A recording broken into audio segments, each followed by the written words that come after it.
Là, Kyle Higgins choisit de faire de Magnus une femme qui a été chasseuse de primes et qui maintenant est psychologue, sachant que elle n'est pas chasseuse de primes ou psychologue n'importe où.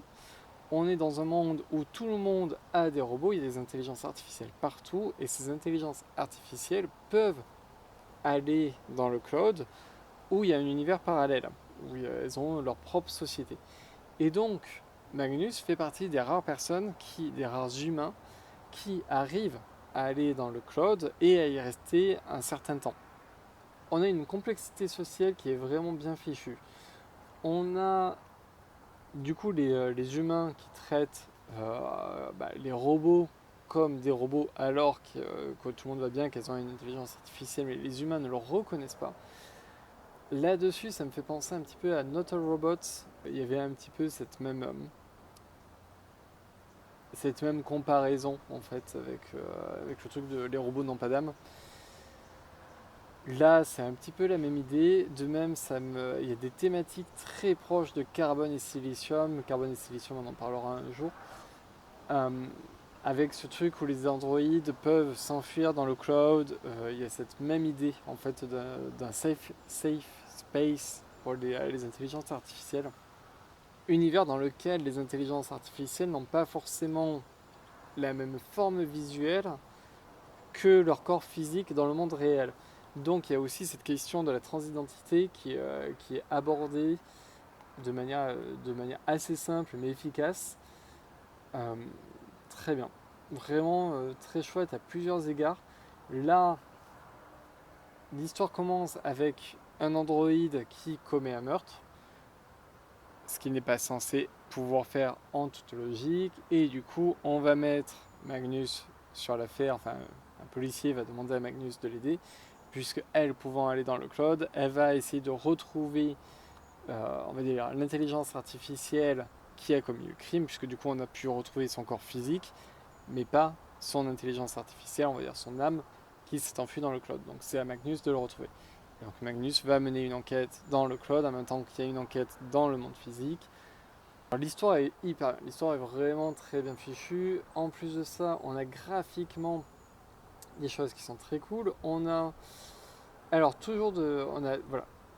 le monde, je vais essayer de trouver des vignettes qui correspondront assez bien à ce que je dis, mais en fait, on a un style visuel qui va dépendre de plusieurs choses. C'est-à-dire qu'on a le monde réel qui est assez terne. On a donc un rêve qui est dessiné plus dans un style un peu plus à la Bill Sienkiewicz. À un moment, on est dans la psyché d'un autre personnage.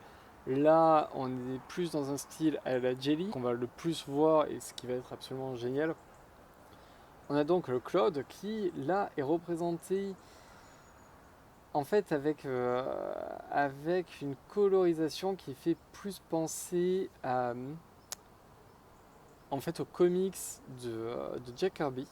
On va avoir des Kirby Dots, on va avoir des couleurs plus flashy, on va avoir des influences comme ça où le style, le graphisme s'adapte un petit peu, mais c'est la colorisation qui va faire vraiment le gros du travail.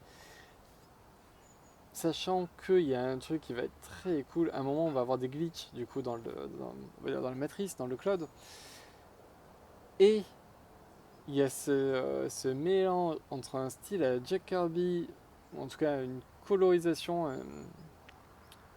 un graphisme on va dire à la Jack Kirby, mélangé à quelque chose de très moderne avec des effets de glitch, ça rend hyper bien. Vraiment graphiquement c'est hyper bien gratté.